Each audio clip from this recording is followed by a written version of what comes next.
Hi friends, ಹೇಗಿದ್ರಲ್ಲ? ನಾವು ಬೆಳಿಗ್ಗೆ ಎದ್ದ ತಕ್ಷಣ ಬ್ರೇಕ್ಫಾಸ್ಟ್ಗೆ ಎಂತ ಮಾಡೋದು ಅಂತ ಯೋಚನೆ ಮಾಡ್ತಾ ಇರ್ತೇವೆ. ನಿಮಗೋಸ್ಕರ ಇವತ್ತು ಹೈ ಪ್ರೋಟೀನ್ ಇರುವಂಥ ದೋಸೆಯನ್ನು ನಾನು ಮಾಡಿದ್ದೀನಿ, ನೋಡ್ತಾ ಇರ್ಬೋದು. ಬನ್ನಿ ಈ ದೋಸೆ ರೆಸಿಪಿಯನ್ನು ಹೇಗೆ ಮಾಡಿದೆ ಅಂತ ಒಂದ್ಸಲ ನೋಡ್ಕೊಂಡು ಬರುವ.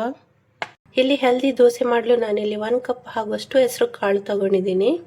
ಇದನ್ನು ಇವಾಗ ಒಂದು ಪಾತ್ರೆಗೆ ಹಾಕೊಳ್ತೀನಿ. ಹಾಗೂ ಇದೇ ಕಪ್ಪಲ್ಲಿ ನಾರ್ಮಲ್ ರೈಸ್ ತಗೊಂಡಿದ್ದೀನಿ, ಅಂದರೆ ನಾವು ಊಟ ಮಾಡ್ತೀವಲ್ಲ ಅದೇ ರೈಸ್. ಇದನ್ನು ಇವಾಗ ಚೆನ್ನಾಗಿ ತೊಳೆದು ಬೇರೆ ನೀರು ಹಾಕಿ ಇಟ್ಟಿದ್ದೀನಿ. ನೈಟ್ ಇಡೀ ಇದನ್ನು ಹೀಗೇನೆ ನೆನೆಸಿಡಬೇಕು. ಈಗ ಬೆಳಗ್ಗಿನ ಜಾವ ನೆನ್ನೆ ನೆನೆಸಿಟ್ಟ ಅಕ್ಕಿ ಮತ್ತು ಹೆಸರು ಕಾಳು ತುಂಬಾ ಸಾಫ್ಟ್ ಆಗಿದೆ, ನೋಡ್ತಾ ಇರ್ಬೋದು. ಒಂದು ಸಲ ಚೆನ್ನಾಗಿ ತೊಳೆಬೇಕು ಇದನ್ನು. ನಾನು ಆಲ್ರೆಡಿ ತೊಳೆದು ಇಟ್ಟಿದ್ದೇನೆ. ಇವೆಲ್ಲವನ್ನು ಇವಾಗ ಮಿಕ್ಸಿ ಜಾರಿಗೆ ಹಾಕ್ಕೊಳ್ತೀನಿ. ಇದಕ್ಕೆ ಇನ್ನೂ ಸ್ವಲ್ಪ ಇಂಗ್ರೀಡಿಯೆಂಟ್ಸ್ ಹಾಕ್ಲಿಕ್ಕೆ ಇದೆ. ಇದಂದರೆ ಮಿಕ್ಸಿ ಜಾರ್ ಫುಲ್ ಆಯ್ತಲ್ವಾ, ಅದಕ್ಕೋಸ್ಕರ ನಾನು ಸ್ವಲ್ಪ ಇದನ್ನು ರುಬ್ಬಿ ನಂತರ ಹಾಕ್ಕೊಳ್ತೀನಿ. ಇವಾಗ ಇದನ್ನು ಸ್ವಲ್ಪ ಗ್ರೈಂಡ್ ಮಾಡಿದೆ. ಇದಕ್ಕೇನೆ ಇವಾಗ ಸ್ವಲ್ಪ ಕೊತ್ತಂಬರಿ ಸೊಪ್ಪು ಹಾಕ್ಕೊಳ್ತಿದ್ದೀನಿ. ಹಾಗೂ ಒಂದು ಹಸಿರು ಮೆಣಸು ಹಾಕ್ಕೊಳ್ತಿದ್ದೀನಿ.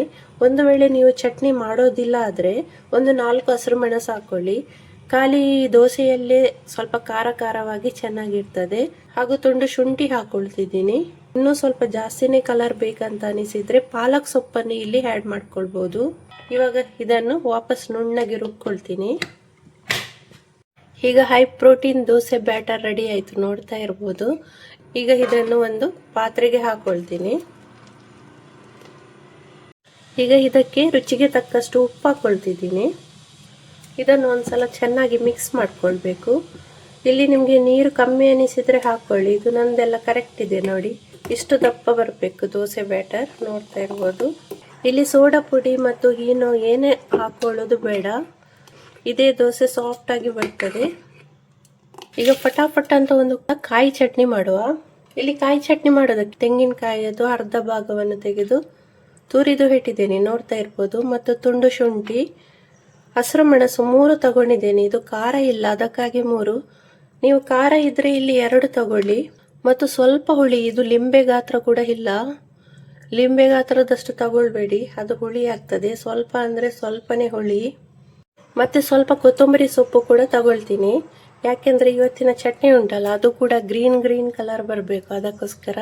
ಅಷ್ಟು ಗ್ರೀನ್ ಬರೋದಿಲ್ಲ, ಸ್ವಲ್ಪ ಲೈಟಾಗಿ ಬರ್ತದೆ. ಇದನ್ನೆಲ್ಲ ಮಿಕ್ಸಿ ಜಾರಿಗೆ ಹಾಕ್ಕೊಳ್ತೀನಿ.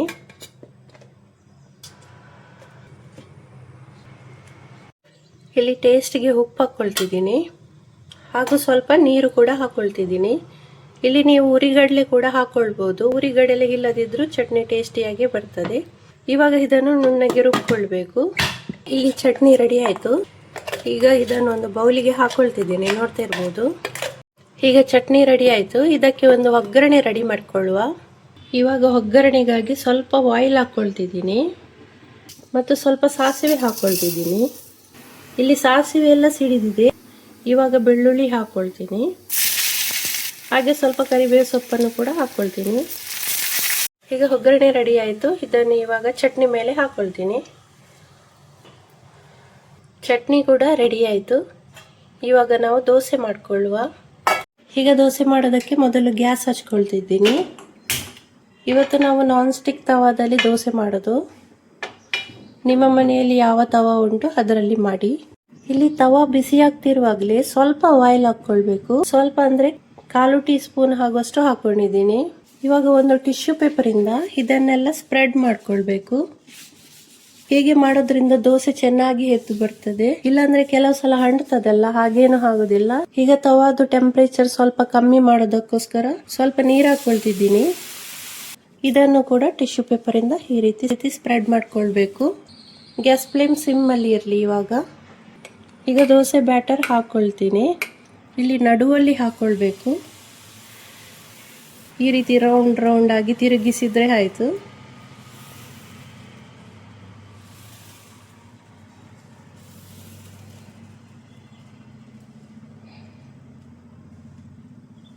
ದೋಸೆ ಬೇಯ್ತಾ ಉಂಟು. ಇದರ ಮೇಲೆ ಸ್ವಲ್ಪ ತುಪ್ಪ ಹಾಕ್ಕೊಳ್ತಿದ್ದೀನಿ, ನೋಡ್ತಾ ಇರ್ಬೋದು. ತುಪ್ಪ ಅಥವಾ ಎಣ್ಣೆ ಯಾವುದು ಕೂಡ ಹಾಕ್ಕೊಳ್ಬೋದು, ಬೆಣ್ಣೆ ಕೂಡ ಹಾಕ್ಕೊಳ್ಬೋದು. ಕೆಲವರು ಒಂದೇ ಸೈಡು ದೋಸೆಯನ್ನು ಬೇಯಿಸ್ತಾರೆ, ನಾನು 2 ಕಡೆ ಕೂಡ ಹಾಕ್ಕೊಳ್ತೀನಿ, ಅದು ಚೆನ್ನಾಗಾಗ್ತದೆ. ನೋಡಿ ಎಷ್ಟು ಚಂದವಾಗಿ ಬಂದಿದೆ ಅಲ್ವಾ. ಈಗ ವಾಪಸ್ ತಿರುಗಿಸಿ ಹಾಕ್ತೀನಿ, ನೋಡ್ತಾ ಇರ್ಬೋದು ಎಷ್ಟು ಬೆಂದಿದೆ ಅಂತ. ಹಿಂದ್ಗಡೆ ಕೂಡ ನೋಡಿ ಇದೇ ಥರ ಚೆನ್ನಾಗಿ ಕ್ರಿಸ್ಪಿಯಾಗಿ ಬಂದಿದೆ. ರೊಟ್ಟಿಗೆ ಅಕ್ಕಿಯನ್ನು ಕೂಡ ಹಾಕಿದ್ದೇವೆ ಅಲ್ವಾ, ಆದ್ದರಿಂದ ಕ್ರಿಸ್ಪಿಯಾಗಿ ಬಂದಿದೆ. ನೋಡಿ ಎಷ್ಟು ಚಂದ ದೋಸೆ ಬಂದಿದೆ ಅಂತ. ಪುನಃ ಗ್ಯಾಸ್ ಸಿಮ್ಮಲ್ಲಿಟ್ಟು ಇನ್ನೊಂದು ದೋಸೆ ಕೂಡ ಹಾಕೊಳ್ತೀನಿ.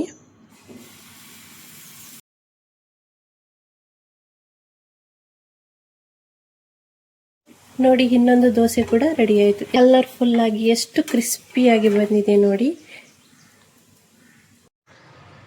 ಈಗ ಬಿಸಿ ಬಿಸಿಯಾದ ಹೈ ಪ್ರೋಟೀನ್ ದೋಸೆ ರೆಡಿ ಆಯಿತು, ನೋಡ್ತಾ ಇರ್ಬೋದು ಎಷ್ಟು ಚಂದ ಬಂದಿದೆ ನೋಡಿ. ಈಗ ಚಟ್ನಿ ಜೊತೆ ಇದನ್ನು ಸರ್ವ್ ಮಾಡೋದು. ಈಗ ಹೈ ಪ್ರೋಟೀನ್ ದೋಸೆ ಕಾಯಿ ಚಟ್ನಿಯೊಂದಿಗೆ ರೆಡಿಯಾಗಿದೆ, ನೋಡ್ತಾ ಇರ್ಬೋದು. ತುಂಬಾ ಟೇಸ್ಟಿಯಾಗಿರ್ತದೆ ಫ್ರೆಂಡ್ಸ್, ಮತ್ತು ತುಂಬಾನೇ ಹೆಲ್ದಿಯಾಗಿರ್ತದೆ ಹಾಗೂ ಬೇಗನೆ ಕೂಡ ಆಗ್ತದೆ. ನಿಮ್ಮ ಮನೆಯಲ್ಲಿ ಇದನ್ನು ಒಂದು ಸಲ ಟ್ರೈ ಮಾಡಿ ನೋಡಿ. ಇವತ್ತಿನ ಹೈ ಪ್ರೋಟೀನ್ ದೋಸೆ ನಿಮ್ಗೆ ಇಷ್ಟವಾದಲ್ಲಿ ಲೈಕ್ ಶೇರ್ ಮಾಡೋದನ್ನು ಖಂಡಿತ ಮರೆಯಬೇಡಿ. ಮತ್ತೆ ನನ್ನ ಚಾನೆಲ್ಗೆ ಸಬ್ಸ್ಕ್ರೈಬ್ ಕೂಡ ಆಗಿ. ಮುಂದಿನ ಹೊಸ ರೆಸಿಪಿಯೊಂದಿಗೆ ಭೇಟಿಯಾಗೋಣ. ಅಲ್ಲಿ ತನಕ ಬಾಯ್.